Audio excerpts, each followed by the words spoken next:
Olá pessoal, eu estou de volta para compartilhar com vocês acerca de formação de obreiros. Falar sobre formação de obreiros, diáconos, presbíteros, evangelistas e pastores é muito importante. Veja que os primeiros obreiros foram formados pelos discípulos, pelos apóstolos na igreja primitiva. Paulo foi o apóstolo que mais formou obreiros no seu tempo. Dentre eles destacamos Ninfa, Filemão, Tito e Timóteo.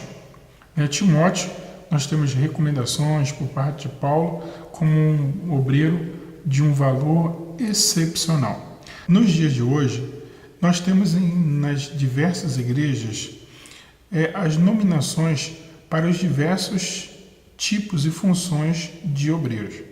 Comumente, a Assembleia de Deus, as igrejas pentecostais, adotam a função de auxiliar de trabalho, obreiros, diáconos, presbíteros, evangelistas, pastores e missionários.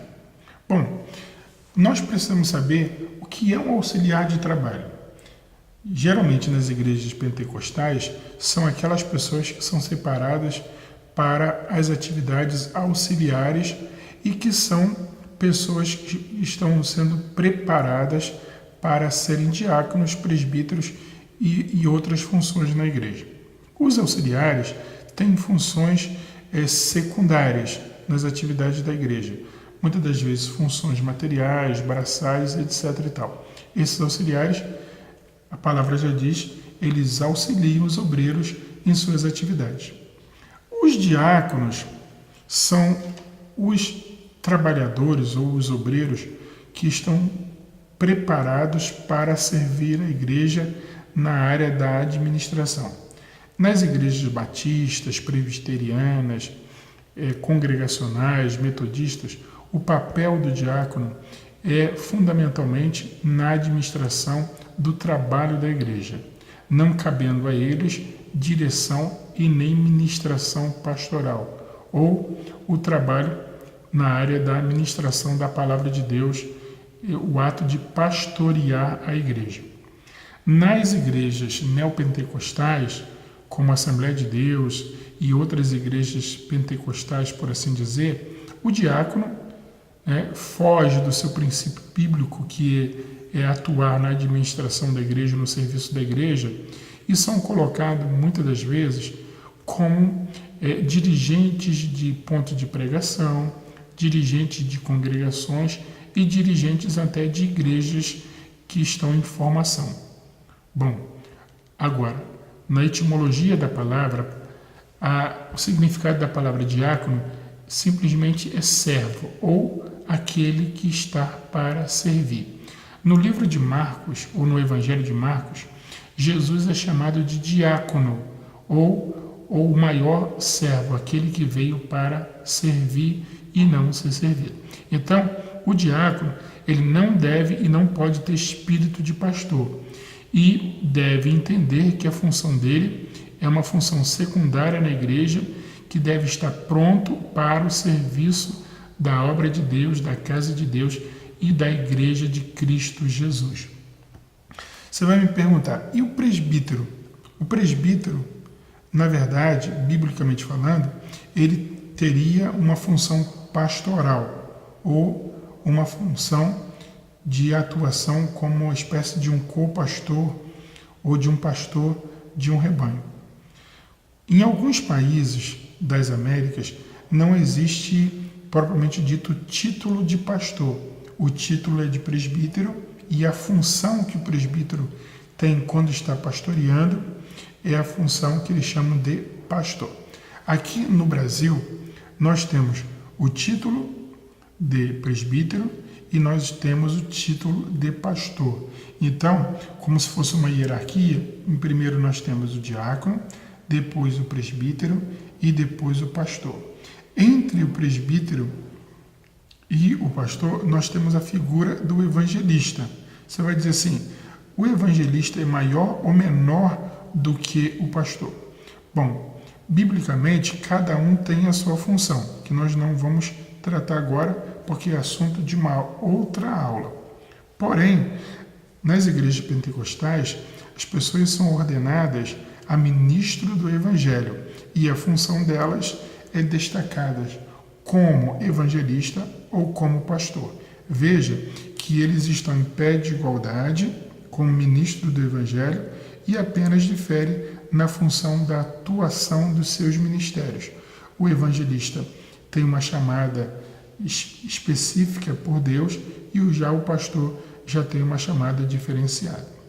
Veja que aqui no Brasil ocorre uma confusão quanto a isso, porque se entende ou se tem uma ideia equivocada que a função de evangelista está numa situação de depreciamento, assim, numa situação inferior à função de pastor. Ou se entende que o pastor é maior do que o evangelista. Na década de 80, início da década de 90, nós tivemos aqui no Brasil a vinda de um evangelista americano chamado Jimmy Swaggart, que as pessoas passaram a chamar ele aqui no Brasil de pastor Jimmy Swaggart. Porém, ele gostava e o título que ele se apresentava é como evangelista Jimmy Swaggart. O que quer dizer isso? Que ele tinha uma atuação ministerial como evangelizador, um evangelista, e nós tivemos assim a oportunidade de conhecer, e ele era um evangelista de mão cheia, um ganhador de almas. Então, o evangelista exerce a função como um ganhador de almas, o pastor na sua função pastoral de pastorear a igreja de Cristo, ser um pastor de igreja. Então, vamos ver.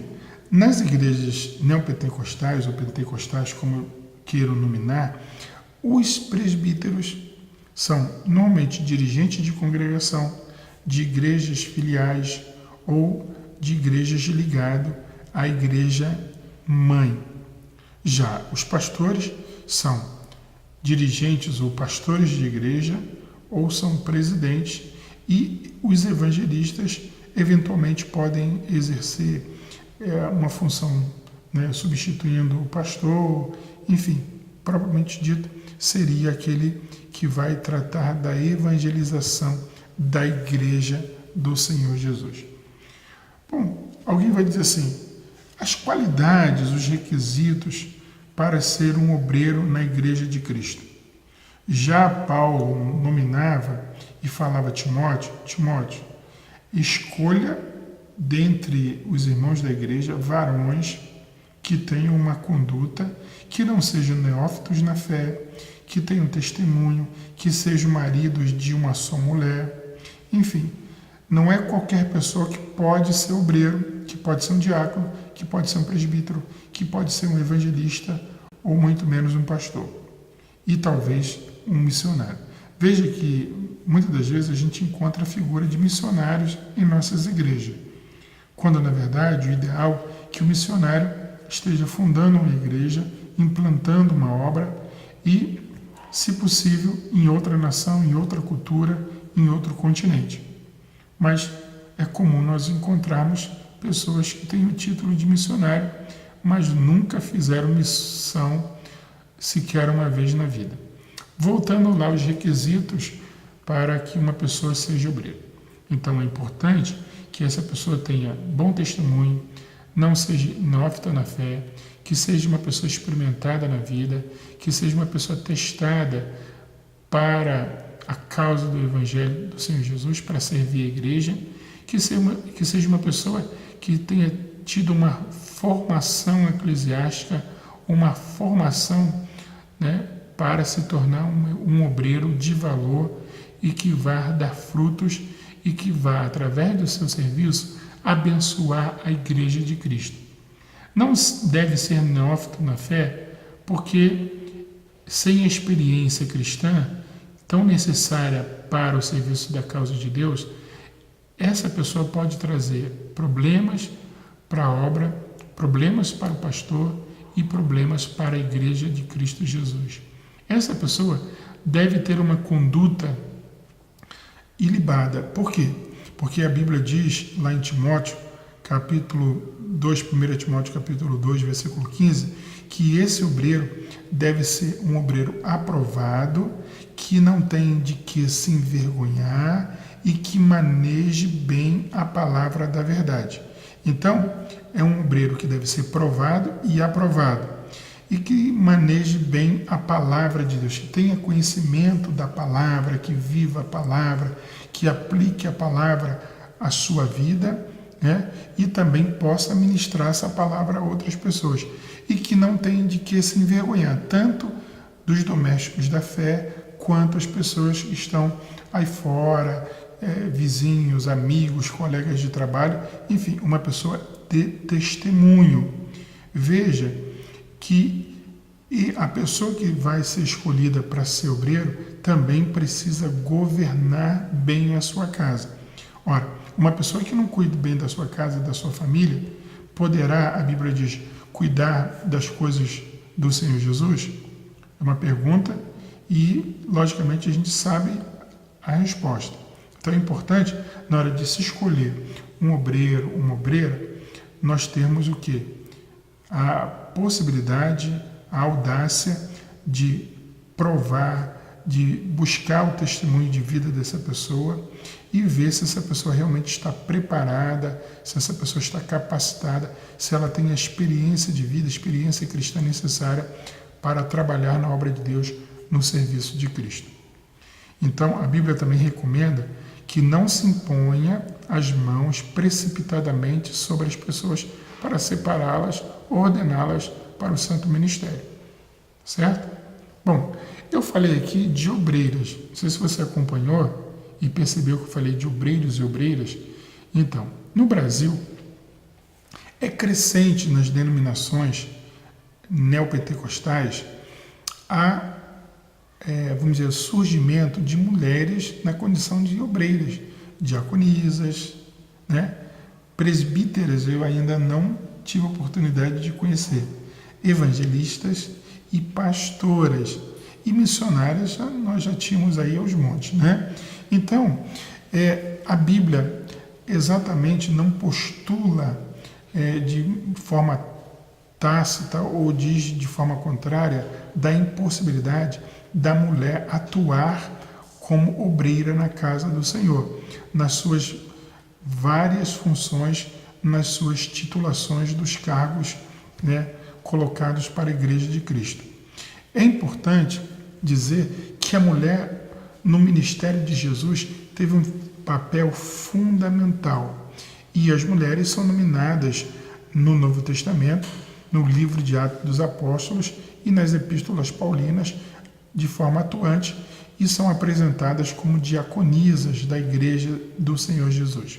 Então, eu particularmente entendo que as mulheres podem e devem serem aproveitadas para o serviço da Igreja de Cristo, logicamente com critério, com ordem, com decência, sempre com sabedoria, orientadas para que a igreja não sofra nenhum dano com separações ao obreiro, ao ministério de Cristo de forma precipitada e de forma que venha trazer constrangimento e transtorno para a igreja do Senhor Jesus. Então, particularmente, está de parabéns aqueles pastores, aquelas igrejas que estão aproveitando as mulheres no serviço da igreja do Senhor Jesus e que nós temos visto que as mulheres atuam de forma eficiente, dão muitos frutos, elas têm uma qualidade no serviço da obra cristã, da obra do Senhor maravilhoso. As mulheres estão de parabéns. Eu quero dizer você que está me assistindo agora, você que está fazendo o curso, que a mulher se prepare, né, cada vez mais, procure se aprofundar no ensino da palavra de Deus, observe o seu pastor, observe os obreiros da igreja, que certamente em algum momento o seu pastor vai ouvir a voz de Deus e vai te chamar e vai te aproveitar no serviço na casa de Deus, e não importa o cargo, importa que você vai ser útil, que você vai trabalhar de forma mais direta no ministério da igreja, na obra da igreja, no serviço da igreja, e eu sei que você, mulher de Deus, mulher cristã, vai ser uma bênção para a igreja do Senhor Jesus e vai ser uma bênção na vida do seu pastor. Eu quero dizer também para os homens que estão me assistindo, vamos deixar de lado aquele pensamento machista, que se nós olharmos para as nossas igrejas, as mulheres são maioria. É verdade. Você olha num conjunto de irmãs, num coral, enfim, você olha em todos os departamentos da igreja, as mulheres são a maioria. O único departamento da igreja que os homens ganham é o departamento de varões, né? O departamento dos homens. Lá é o Clube do Bolinha, só entra os homens. Porém, se houvesse oportunidade das mulheres entrarem, elas seriam a maioria. Então, as mulheres, elas têm um papel e uma contribuição muito grande para a igreja. Então, você, pastor que está me assistindo, aproveite as mulheres no serviço da igreja, como diaconisas. Se você acha que elas podem ser presbíteras, evangelistas, missionárias, pastoras, olha, vá em frente, que Deus vai abençoar a sua igreja, vai abençoar o serviço da igreja. Agora, é importante, sendo homem ou mulher, é importante você preparar essas pessoas para estarem atuando no trabalho da igreja.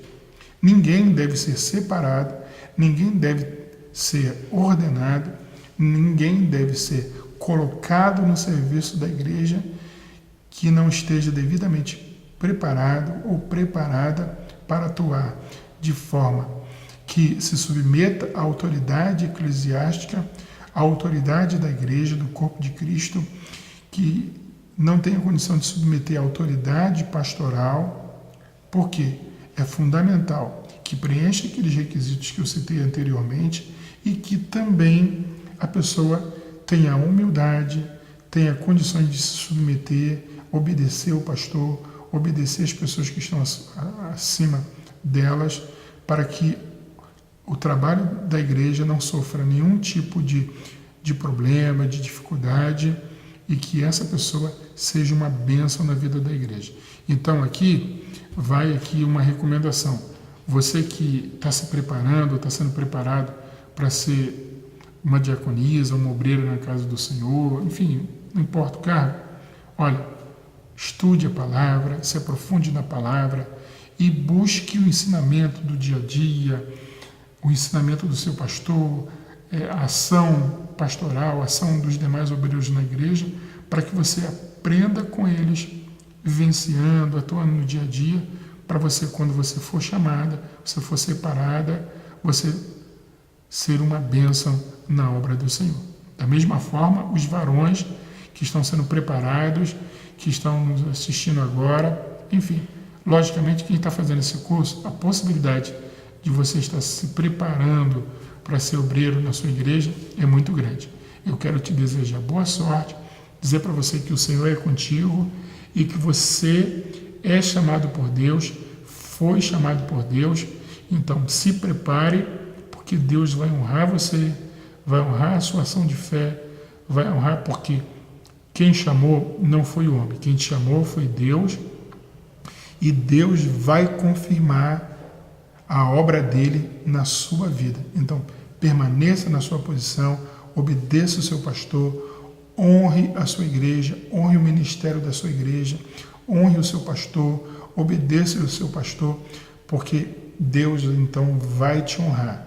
Quem nos chama é Deus, e ele usa o pastor da igreja, ele usa o ministério da igreja para separar você para a obra do Senhor, para você servir a igreja.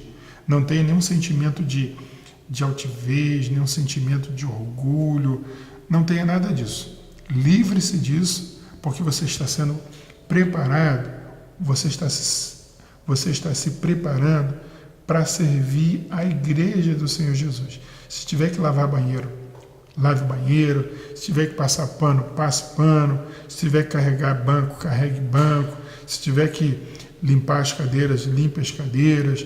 Se tiver que cuidar das crianças, cuide das crianças. Enfim, você não está sendo preparado, você não está se preparando para ser o maior. Você está se preparando para ser o menor na casa de Deus. Quanto mais você descer, quanto mais você se humilhar, mais Deus vai te honrar. Querido, fique com Deus e acompanhe mais através dos nossos livros de estudo e também na internet, no nosso site www.cursoteologico.com.br. Você acompanha lá as aulas, você acompanha no seu livro impresso e se aprofunde cada vez mais. Você consulte as referências, os textos bíblicos, enfim, leia cada ponto cuidadosamente para você aprender e crescer espiritualmente. Você vai conhecer melhor a Bíblia e vai crescer espiritualmente.